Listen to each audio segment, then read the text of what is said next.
कोई ऐसा घर नहीं बचा है, कोई ऐसा परिवार नहीं बचा है जो इसके जग में ना हो। आज स्थिति यह है कि आदमी 10-10 हजार रुपया 20-20 हजार रुपया जमा करने के बाद जब आगे पीछे जाकर मीटर देख रहा है तो पता लगता है सर माइनस। स्मार्ट मीटर से अब वो बिजली का बिल 4,000-5,000 रुपया महीना आ रहा है। गरीब व्यक्ति जो है पैसा कहाँ से दे पाएगा? महीने पर जमा हो जाए, माइनस में ना जाए तो सबसे लगातार स्मार्ट मीटर का मामला अब तो पकड़ता जा रहा है। गांव हो या शहर, तमाम जगहों पर अलग अलग तरीके से लोग इसका विरोध करते हुए नजर आ रहे हैं। समाजवादी पार्टी गोरखपुर में आज एक गोरखपुर जिलाधिकारी कार्यालय पर पहुंचकर ज्ञापन के माध्यम से संबोधित ज्ञापन में कहती है कि जिस तरह से गोरखपुर सहित प्रदेश भर में तकरीबन 85 लाख स्मार्ट मीटर लगाए गए हैं उसको सरकार वापस करे, और वही दूसरी तरफ जिस कंपनी के द्वारा इस मीटर को लगवाया जा रहा है उस कंपनी को सीबीआई जांच कराई जाए। तमाम समाजवादी पार्टी के नेता हैं, क्या कुछ कहना चाहेंगे सर? स्मार्ट मीटर है और इसको लेकर क्या कुछ आपका कहना है? देखिए, गोरखपुर में स्मार्ट मीटर लगभग 5 लाख स्मार्ट मीटर लगाए गए हैं। जो जनता बिल्कुल इस मीटर से बिल्कुल त्रस्त है, परेशान है। समझिए कि बिल जो है 4 गुना 5 गुना अधिक जो है बढ़ करके आ रही है और इसको बदलने की जरूरत है। और इसके आगे हमारे वरिष्ठ नेता हैं आदरणीय। क्या कुछ कहना चाहेंगे? स्मार्ट मीटर है, 27 का चुनाव है, समाजवादी पार्टी लगातार सरकार पर हमलावर है। देखिए, भारतीय जनता पार्टी की जो सरकार है ये कारपोरेट घरानों के लिए काम करती है, आम जनमानस से और जनहित से इनका कोई मतलब नहीं है। उसी के क्रम में जो स्मार्ट मीटर लगाया जा रहा है उससे कितना आम आदमी का उत्पीड़न हो रहा है, ये चीजें आप देख रहे हैं। बिजली काट दी जा रही है और बड़े पैमाने पर फ्रॉड करके बड़े पैमाने पर उसका बिल आ रहा है। आम आदमी चुकाने में असमर्थ हो रहा है, लोग बिजली कटाने की स्थिति में पहुंच जा रहे हैं, लोग परेशान है। आज इसी जन समस्या को लेकर के हम लोग जिलाधिकारी गोरखपुर के माध्यम से महामहिम राज्यपाल महोदय को पत्र देकर के हम लोगों ने मांग किया है कि इसे समाप्त किया जाए और उसकी जांच करा के दोषियों के खिलाफ कार्रवाई किया जाए। अच्छा, गोरखपुर की आपने बात की, अगर गोरखपुर में इतनी अव्यवस्था है तो क्या लगता है प्रदेश में से स्मार्ट मीटर को लेकर विरोध प्रदर्शन होना चाहिए, हो भी रहा है? देखिए, ये मुख्यमंत्री का जिला है, यहाँ जो लोगों को लाभ मिलना चाहिए, जो बिना कहे सुने जनता के हितों का काम होना चाहिए, वो बिल्कुल नहीं हो पा रहा और लोग दबे हुए हैं, डरे हुए हैं, भय के माहौल में लोग जी रहे हैं। लेकिन समाजवादी पार्टी, हम धन्यवाद देना चाहते हैं अपने कार्यकर्ताओं को कि जनहित के मुद्दों पे सड़कों पे उतर करके जनता की लड़ाई को लड़ने का काम कर रहे हैं और ये गोरखपुर में ही नहीं पूरे प्रदेश में इसका समाजवादी विरोध। सर, सरकार ने कल एक बात कही है, सरकार ने कहा है कि अगर आपका बिजली बिल कितना भी निगेटिव जाता है लेकिन 30 दिनों तक अब आपकी बिजली नहीं काटी जाएगी। क्या लगता है कि सरकार पर विपक्ष का दबाव या 27 का कोई प्रेशर? भारतीय जनता पार्टी की जो सरकार कहती है उसका ठीक उल्टा होता है। आप उपभोक्ताओं के पास चले जाइए, किसी गांव में चले जाइए, आप जाकर के देखिए बिजली जो है वो अपने आप कट जा रही है, उसे काटना नहीं पड़ा, वो खुद कट जा रही है। उसके लिए एडवांस पैसा उसमें रखना पड़ रहा है। तो आज जो भारतीय जनता पार्टी की सरकार कर रही है वो कहीं कुछ नहीं हो रहा है। आम आदमी बुरी तरीके से परेशान है, उसी को लेकर के समाजवादी पार्टी के कार्यकर्ता सड़कों पे उतर करके आंदोलन कर रहे हैं। लगता है क्या कि 27 में एक बड़ा मुद्दा समाजवादी पार्टी इसको बनाएगी? देखिए, ये बड़ा मुद्दा तो है ही है, क्योंकि बिना बिजली के किसी को का काम नहीं चल सकता है। आज गर्मी की स्थिति आप देख रहे हैं, हर काम बिजली से होना है। बिना बिजली के न आप पढ़ाई कर सकते हैं, न रह सकते हैं, न पंखा चल सकता है। तो बिजली तो आम आदमी से जुड़ा, हर व्यक्ति से जुड़ा हुआ ये सुविधा है। और इसको लेकर के जो भारतीय जनता पार्टी सरकार की लापरवाही और जो लूटने की व्यवस्था है, जो करप्शन किया जा रहा है, जो भ्रष्टाचार किया जा रहा है, ये बेहद दुखद और दुर्भाग्य है कि मुख्यमंत्री के शहर में कोई संज्ञान नहीं लिया जा रहा है।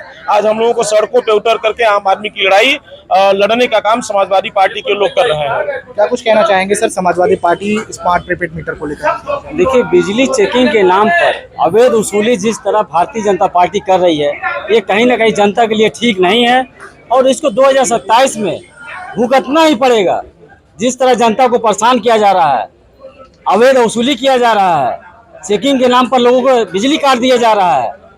अगर बिल आ रहा है 500 तो उनको कह रहे 2000 रुपया एडवांस जमा करिए, तब बिजली का बिल चालू किया जा रहा है, नहीं तो बिजली का बिल काट दिया जा रहा है। ये कहीं ना कहीं ठीक नहीं है, जनता को गुमराह करने का काम किया जा रहा है। और भारतीय जनता पार्टी 2027 में भुगतने के लिए तैयार रहे, नहीं तो समाजवादी पार्टी अब सड़क पर उतर गई है और 2027 में सबक सिखाने का काम करेगी। 27 में सबक सिखाने का काम जनता करेगी, ऐसा कहना समाजवादी पार्टी के तमाम नेताओं का। क्या कुछ लगता है भैया, जिस तरह से प्रीपेड मीटर स्मार्ट मीटर में एक बड़ा बदलाव हुआ, सरकार बदली, सरकार कह रही कि हम स्मार्ट लोगों को बनाना चाह रहे हैं मीटर के जरिए, और अब प्रदर्शन करना होगा समाजवादी पार्टी। ये जो आप बात आज उठी है यहाँ पे, 27 में अब ये पूरी तरीके से साफ होने वाले हैं, क्योंकि इन्होंने देश का खजाना ही पूरा साफ कर दिया है।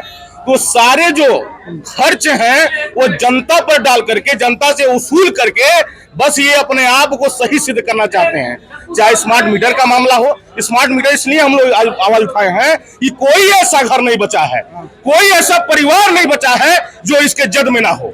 आज स्थिति ये है कि आदमी 10-10 हजार रुपया, 20-20 हजार रुपया जमा करने के बाद जब आगे पीछे जाकर मीटर देख रहा है तो पता चला 10 हजार माइनस में चले गए, 50 हजार माइनस में चले गए। अगर ये माइनस का खेल क्यों हो रहा है? पहले भी तो बिजली चला करती थी, लोग 6-6 महीना बिल भी नहीं जमा करते थे, तब भी अपने घर में चैन सुकून से रहते थे। अगर मैं कह रहा हूं, मैं बार बार ये कहता हूं, कई बार कह चुका हूं कि बिजली बिल अगर आप चाहते हैं कि महीने पर जमा हो जाए, माइनस में ना जाए, तो सबसे पहले जितने बड़े ठेकेदार हैं, जितनी बड़ी कंपनियां हैं, वो निर्धारित करे कि एक तारीख को किसी भी कामगार का, किसी भी मजदूर का, किसी भी एम्प्लॉय का तनख्वाह 1 तारीख को दे देगा। वो ये नहीं कहेगा कि 2 महीने बाद देना है, 3 महीने बाद देना है। ये निर्धारित कर दे, उसके बाद सारी योजना चला दे। अच्छा लगता है क्या कि सरकार, इतनी गर्मी है, लोग परेशान है, लेकिन अगर जिसका बिजली कट जा रहा है पैसा जमा होने के बाद कितना दुख होता होगा? 27 का चुनाव है, सरकार को क्या असर पड़ेगा इस पर? ये मानवाधिकार का सीधा सीधा हनन है और ऐसा करने वाले लोगों को सीधे सुप्रीम कोर्ट को संज्ञान लेकर जेल भेजना चाहिए। अगर आप उपभोक्ता से पैसे वसूल करते हो, सेवा के बदले में वसूल करते हो, तो उसको संरक्षण देना, उसके हितों की रक्षा करना सबसे बड़ा कर्तव्य बन जाता है। लेकिन आज अधिकार और हित दोनों का हनन हो रहा है। ये सरकार जो पूरी तरीके से तुगलकशाही फरमान जारी करके लोगों को अवैध वसूली कर रही है, ये खून चूसवा मीटर बन गया है और खून लोग सिरिंज से खींचते हैं और ये मीटर लगाकर खून चूस रहे हैं। तो समाजवादी पार्टी का कहना है कि बीजेपी यानी योगी सरकार यूपी में खून चूसवा मीटर से लोगों का खून चूस रही है। फिलहाल इन्होंने कहा है कि 27 में अगर इस मीटर पर सरकार ब्रेक नहीं लगाती है। समाजवादी पार्टी की तरफ से गोरखपुर जिलाधिकारी जी के माध्यम से महामहिम राज्यपाल महोदया जी को ज्ञापन दिया गया। आज इस ज्ञापन का मुख्य एजेंडा ये है कि पूरे उत्तर प्रदेश सहित गोरखपुर में लगभग खाली गोरखपुर में 2.5 लाख स्मार्ट मीटर लगाए जा चुके हैं, जिससे गरीब जनता पूरी तरह से पीड़ित है, परेशान है, बेहाल है। जैसा कि अखबारों और टीवी चैनलों के माध्यम से ये सुनने में आया है कि उत्तर प्रदेश सरकार ने वर्तमान समय में स्मार्ट मीटर लगाने पर रोक लगाई है और एक जांच कमेटी का गठन किया है। समाजवादी पार्टी की ये मांग है कि गोरखपुर जनपद में जो 2.5 लाख स्मार्ट मीटर आपने गरीबों के घरों पर ठोक दिया है, जिसके घरों का मीटर बिजली का बिल 1,500 रुपया आता था, वो स्मार्ट मीटर से अब वो बिजली का बिल 4,000-5,000 रुपया महीना आ रहा है। गरीब व्यक्ति जो है पैसा कहां से दे पाएगा? 500-1,000 रुपया हो रहा है, ऑटोमेटिक लाइट काट दी जा रही है। मैं उत्तर प्रदेश के महामहिम राज्यपाल महोदया जी से ये मांग करता हूं कि गोरखपुर सहित पूरे उत्तर प्रदेश के अंदर जो स्मार्ट मीटर लगाए गए हैं उनको उखाड़ फेंका जाए और पुरानी व्यवस्था लगाने का काम किया जाए। जैसा कि आप लोग ये जानते हैं कि जब से भाजपा की सरकार आई है, सड़कों पर अपराधी कट्टा लगाकर पैसा लूट रहे हैं और उत्तर प्रदेश की सरकार गरीबों के घर पर मीटर ठोक के पैसा लूटने का काम कर रही है। देखिए, जाहिर सी बात है कि जो जनता का खून चूसेगा, जो स्मार्ट मीटर के नाम पे गरीबों का खून चूसेगा, उत्तर प्रदेश में पीडीए के लोग हैं, इस सरकार को उखाड़ फेंकने का काम करेंगे। 27 में समाजवादी पार्टी का एक एक कार्यकर्ता, एक एक नेता सिर्फ अखिलेश यादव के चेहरे पर काम कर रहा है और भारतीय जनता पार्टी की ये जालिम सरकार जो पीडीए के लोगों के ऊपर जुल्म